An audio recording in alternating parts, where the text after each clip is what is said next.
Okay, I've got a little sneaky one for you. Let's just say you got a problem with your Mercedes Command system and you haven't got a diagnostic. You can still diagnose your Command system without any special tools because it's actually inbuilt. You just have to know which buttons to press. Oh, hang on, what's going on here? Hang on, what's going on here? So it's also going to give you information on the individual components in your car. Command system is talking to these individual units. HU stands for head unit. AGW stands for audio gateway. The Bose amplifier, which sits just underneath the CD auto changer. Navigation is the DVD, that's in the boots. So if you've got a TV tuner or you've got a CD auto changer, it will see that. And obviously if it doesn't see it, then you got a very good idea that perhaps that's where your issue lies. So I got a Mercedes Command NTG2 system. It may work on others. So let's have a look, press some buttons and I'll show you what to do. So turn on the radio.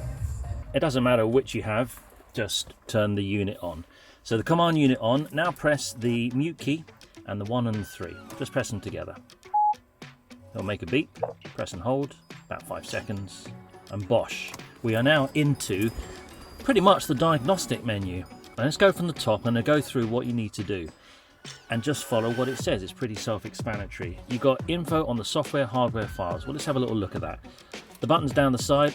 Do you know what? I really do love this NTG unit. It's one of the reasons why I never changed it for a touchscreen.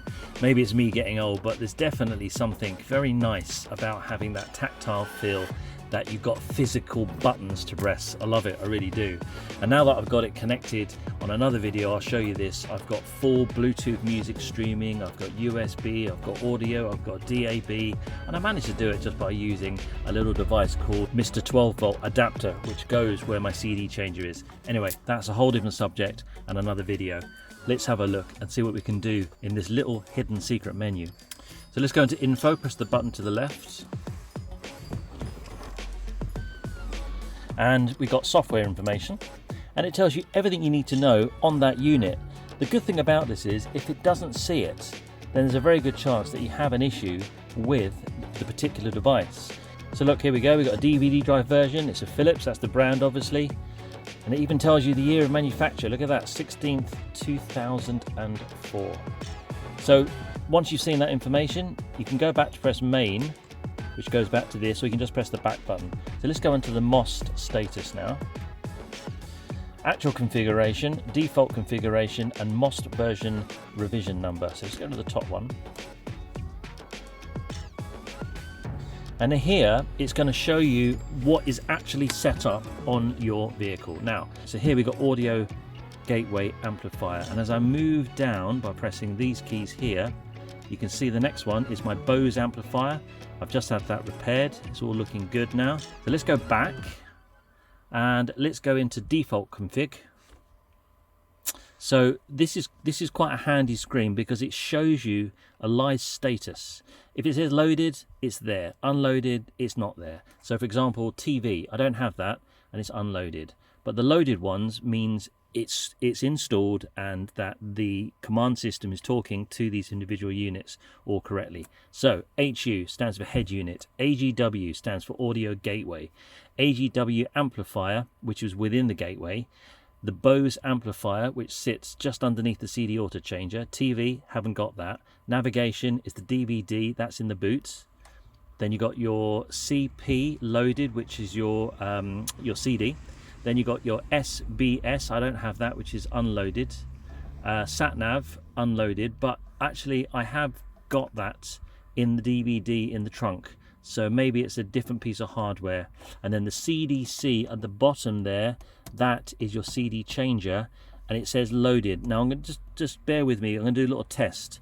Okay, so this will be a good little test just to show you how you can use the secret screen to understand if a unit is not connected, if you might have a problem with, for example, the CD changer. And in fact, one of my subscribers has exactly that, and he's been talking to me of how to fix it. So this is quite a handy little way of doing it without any separate diagnostic tools. So let's get into the CD changer.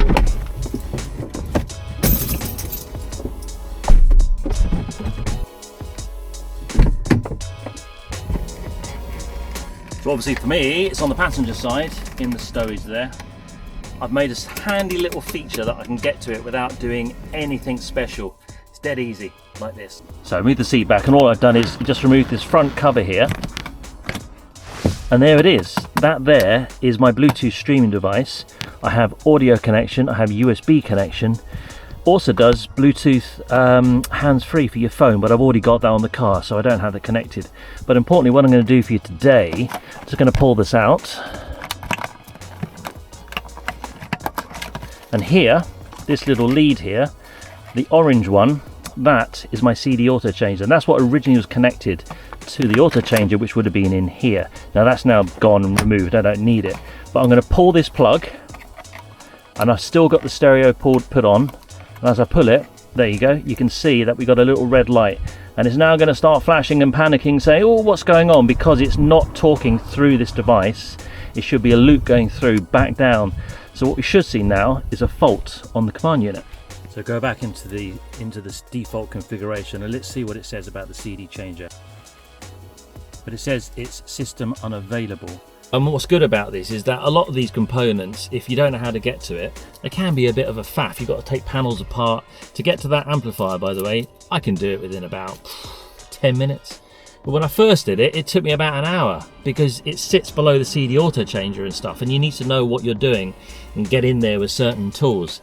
This will tell you all the information, all the software, everything about the unit without you having to physically go and get it. So it's a handy little thing to know just how to push 3 buttons to get to this hidden menu. So let's go back to the main menu. Now we've got system, let's crack into that.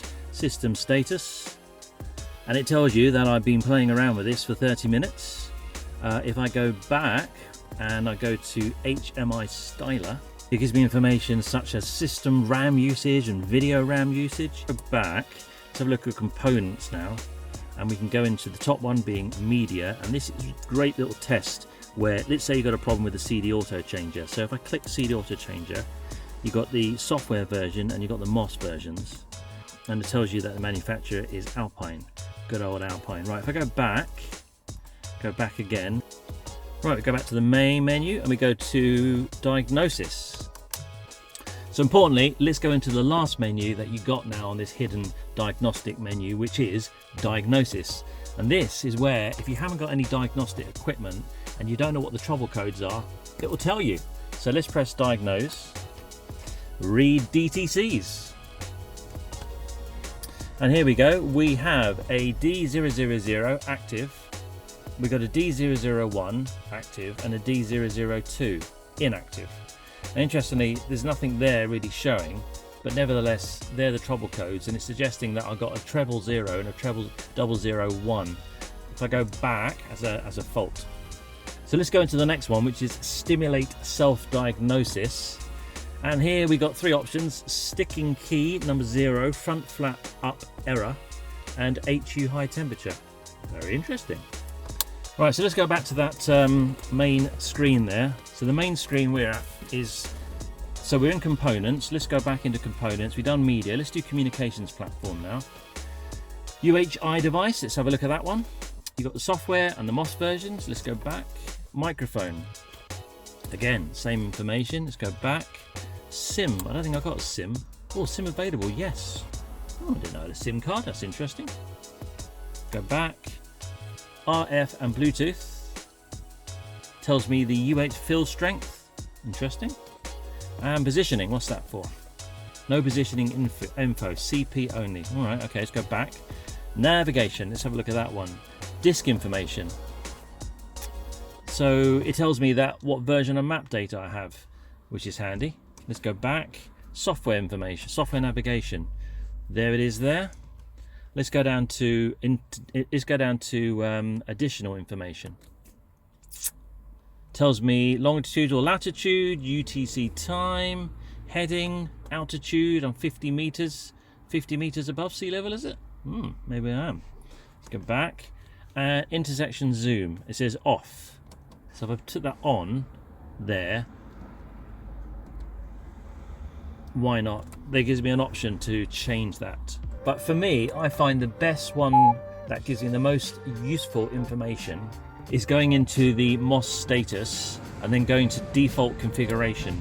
and that there tells me which ones are actually loaded, which items you've got on your vehicle and if they're behaving themselves. So head unit, audio gateway, the amplifier and the audio gateway, the Bose amplifier. I don't have the TV, I've got navigation, I have the single CD, and I have the audio CDC auto changer as well. So there you go. What do you think? I bet you didn't know you had that menu. Not a lot of people do, but I love it when you find little hidden menus. There's also an engineering menu, which there's various versions of the Mercedes command system, and there's different buttons that you press to get into it. And in that, you can then do things like your screen test. You can check to make sure that there's no pixels out, all that good stuff. But this particular menu is very handy just to make sure that all your components are talking to one another. My name's Gru, and I've got loads of diagnostic style videos, and I thought I'd do this one just because even if you haven't got any external equipment, you can still find an awful lot of information on the standalone inbuilt command system just by pressing a certain number of buttons in the right order, and it brings up that hidden menu. Thanks very much if you got to the end of this video and if you took the time to subscribe. See you on the next one.